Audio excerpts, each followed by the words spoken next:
வாழ்க வளமுடன். வணக்கம் அன்பு நெஞ்சங்களே. இந்த வீடியோ பிடிச்சிருந்தா லைக் பண்ணுங்க. இப்பதான் ஃபர்ஸ்ட் டைம் நீங்க நம்ம சேனலுக்கு வரீங்கன்னா மறக்காம சப்ஸ்கிரைப் பண்ணிக்கோங்க. சரி வாங்க கதைக்குள்ள போலாம்.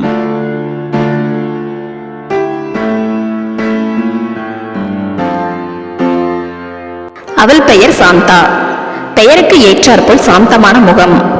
அவளுடைய கணவன் சேகர் ஒரு தனியார் கம்பெனியில் டிரைவராக வேலை பார்க்கிறார். அவர்களுக்கு அழகான ஒரு பெண் குழந்தை உள்ளது.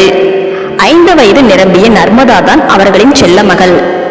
இவர்கள் குடும்பத்தில் பணத்திற்கு குறை இருந்தாலும் பாசத்திற்கு ஒரு குறையும் இன்றி சந்தோஷமாக வாழ்ந்து கொண்டிருந்தனர். அப்போதுதான் திடீரென அவர்கள் வாழ்வில் புயல் வீசத் தொடங்கியது. சாந்தாவின் கணவர் ஓட்டிச் சென்ற கார் விபத்துக்குள்ளாகி அவர் சம்பவ இடத்திலேயே மரணமடைந்தார். கணவர் இருக்கும் வரை உலகம் அறியாமல் வாழ்ந்த சாந்தாவிற்கு கண்ணை கட்டி காட்டில் விட்டது போல் இருந்தது.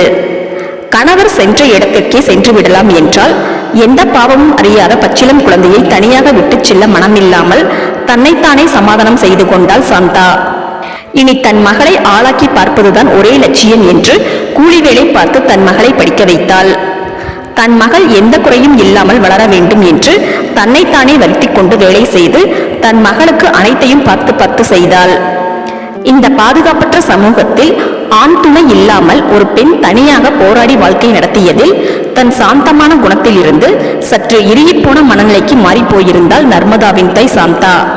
அதுவும் தன் மகளுக்கு ஏதாவது துன்பம் என்றால் எந்த எல்லைக்கும் போவாள். ஒரு வழியாக தான் நினைத்தது போலவே தன் மகளை நன்கு படிக்க வைத்து ஆளாக்கினாள். அது மட்டுமல்லாமல் நல்ல வரன் பார்த்து தன் மகளுக்கு நல்லபடியாக திருமணமும் செய்து வைத்தாள். நர்மதாவிற்கு திருமணமாகி 2 ஆண்டுகள் ஆகியிருக்கும். திடீரென ஒரு நாள் நர்மதா அவள் அம்மா வீட்டிற்கு வந்து கோபமாக கத்திக் கொண்டிருந்தாள். அம்மா, என் கணவருடன் இனிமேல் என்னால் வாழவே முடியாது. தினம் தினம் ஏதாவது பிரச்சனை பண்றார். எப்போதுமே வீட்டில் சண்டைதான். என்னோட நிம்மதியே போச்சு. அவன் முகத்தை கூட எனக்கு பார்க்க பிடிக்கவில்லை. அதனால் அவனுடன் சேர்ந்து இனி என்னால் காலம் தள்ள முடியாது. அதற்காக அவனுக்கு நான் விவாகரத்தெல்லாம் கொடுக்க முடியாதுமா. அவனுக்கு அதைவிட மிகப்பெரிய தண்டனையை நான் கொடுக்க நினைக்கிறேன். அதாவது அவனை கொலை செய்து விடலாம் என்று முடிவு செய்து விட்டேன். ஆனால் நான் போலீசில் மாட்டிக்கொள்ளாதபடி எனக்கு ஒரு நல்ல திட்டமாக நீங்கள் சொல்லுங்கம்மா என்றாள் நர்மதா.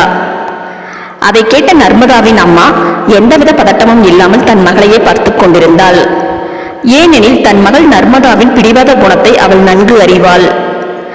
சில நிமிட மௌனத்திற்கு பிறகு, சரி, நான் உனக்கு உதவி செய்கிறேன் என்றாள். அதை கேட்ட நர்மதாவிற்கு ஒரே ஆனந்தம். எனக்கு தெரியுமா, எப்படியும் நீ எனக்கு நல்ல ஐடியா தருவேன்னு. அதுதான் நான் உன்னை தேடி ஓடி வந்தேன்மா என்றாள் நர்மதா. சரி சரி, நான் உனக்கு ஒரு நல்ல யோசனையா சொல்றேன். ஆனால் நான் சொல்கிறபடியே நீ கண்டிப்பாக நடக்க வேண்டும். நிச்சயம் நீ சொல்கிற மாதிரியே நடந்துக்கிறேன்மா. சரி, நான் சொல்வதை இப்போது கவனமாக கேள். நான் சொல்லும் இந்த 5 விஷயங்களை நீ கச்சிதமாக செய்தால் மட்டும் போதும். நிச்சயம் நீ நினைத்தபடி எல்லாம் நடக்கும். நீ போலீசிடமும் மாட்டிக்கொள்ள மாட்டாய். கண்டிப்பாக செய்கிறேன். என்னன்னு சொல்லுமா? முதலாவது, இனிமேல் வீட்டிலும் சரி அல்லது வெளியில் எங்கு சென்றாலும் சரி உன் கணவரிடம் நீ சண்டை போடவே கூடாது.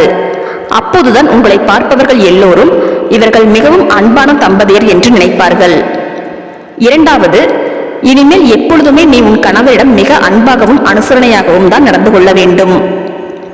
மூன்றாவது, இனிமேல் நீ நல்ல ருசியான உணவுகளை தினமும் உன் கணவருக்கு பார்த்து சமைத்துக் கொடுக்க வேண்டும். நான்காவது, உன் கணவர் வீட்டு சொந்த பந்தங்களை இனிமேல் நீ அன்பாகவும் அக்கறையுடனும் மரியாதையாகவும் நடத்த வேண்டும். ஐந்தாவது, இனிமேல் உன் கணவரை கேட்டுத்தான் நீ எந்த செலவும் செய்ய வேண்டும். நான் சொன்ன இந்த 5 விஷயங்களை தினமும் நீ தவறாமல் செய்து வா. இது கூடவே நான் ஒரு மருந்து தருகிறேன்.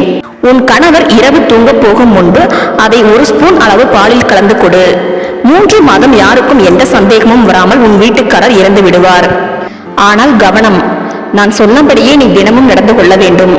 அப்போதுதான் உன் கணவருக்கு உன்மேல் சந்தேகம் வராது என்று நர்மதாவின் தாய் சாந்தா சொல்ல, சரிம்மா, நீ சொன்னபடியே நான் அப்படியே செய்கிறேன் என்று சொல்லிவிட்டு குதூகலத்துடன் போனாள் நர்மதா. இப்படியே 2 மாதங்கள் உருண்டோடியது. திடீரென்று ஒரு நாள் அம்மாவை பார்க்க ஓடி வந்தாள் நர்மதா. பதட்டமாக ஓடி வந்தவள், அம்மா, நீங்க சொன்ன மாதிரியே நான் கடந்த 2 மாதமாக நடந்து கொண்டிருக்கிறேன். ஆனால் என் கணவர் இப்போது முன்பு போல இல்லை. முற்றிலுமாக மாறிவிட்டார். என்னிடம் மிகவும் அன்பாக இருக்கிறார். என்னை ரொம்ப அக்கறையுடன் பார்த்துக் கொள்கிறார். எனக்கும் இப்போது அவர் மேல் அன்பும் பாசமும் அதிகரித்து விட்டது. இன்னும் சொல்ல போனால் நான் அவரை காதலிக்கவே ஆரம்பித்து விட்டேன். அதனால் அவரை கொலை செய்யும் எண்ணம் எனக்கு இப்போது துளியும் இல்லம்மா. நான் அவருடன் சந்தோஷமாக காலம் முழுவதும் சேர்ந்து வாழ விரும்புகிறேன். தயவு செய்து நீங்கள் என்னிடம் கொடுத்த விஷத்திற்கு மாற்று மருந்து கொடுங்கள் என்று நர்மதா பரிதவிப்போடு அவள் தாயிடம் கேட்க, தன் மகளின் மனமாற்றத்தை கண்டு மகிழ்ந்த நர்மதாவின் தாய் சிரித்துக் கொண்டே சொன்னாள், கவலைப்படாதே நர்மதா, அது ஒன்றும் விஷம் இல்லை. நான் உன்னிடம் வெறும் மூலிகை பவுடர் தான் கொடுத்தேன். உன் கணவர் நல்ல குணமுடையவர் என்று எனக்கு தெரியும். நீ உன் பிடிவாத குணத்தால் அவரை புரிந்து கொள்ளாமல் உங்கள் இருவரின் வாழ்க்கையையும் வீணடித்துக் கொண்டிருக்கிறாய் என்பதை நான் புரிந்து கொண்டேன். ஆனால் நீ வந்து என்னிடம் உதவி கேட்கும் போது நான் இதை சொல்லியிருந்தால் நிச்சயம் நான் என்ன சொன்னாலும் அந்த மனநிலையில் நீ கண்டிப்பாக புரிந்து கொள்ள மாட்டாய் என்று எனக்கு நன்றாகவே தெரியும். அதனால் தான் உன் வழியிலேயே சென்று உனக்கு உதவுவது போல் உனக்கு நல்லதை சொன்னேன். நீயும் அதை செய்தாய். நான் உனக்கு அப்போதே எடுத்து சொல்லியிருந்தாலும் உனக்கு புரியாத வாழ்க்கையின் அற்புதத்தை இப்போது நீயாகவே அனுபவித்து புரிந்து கொண்டாய். எனக்கு மிகவும் மகிழ்ச்சி. செல் மகளே, சென்று உன் கணவருடன் நிம்மதியாகவும் ஆனந்தமாகவும் உன் வாழ்க்கையை நடத்து. தன்னை முழுமையாக புரிந்து கொண்ட தன் தாய் செய்த செயலையும் சொன்ன வார்த்தைகளையும் கேட்டுக்கொண்டிருந்த நர்மதா ஓடிச் சென்று தன் தாயை இறுக அணைத்துக் கொண்டு தன் கண்ணீரால் தன் தாயை நினைத்தாள். தன் மகளை வாரி அணைத்துக் கொண்ட அந்த தாயின் கண்களிலும் ஆனந்த கண்ணீர் பெருக்கெடுத்தது.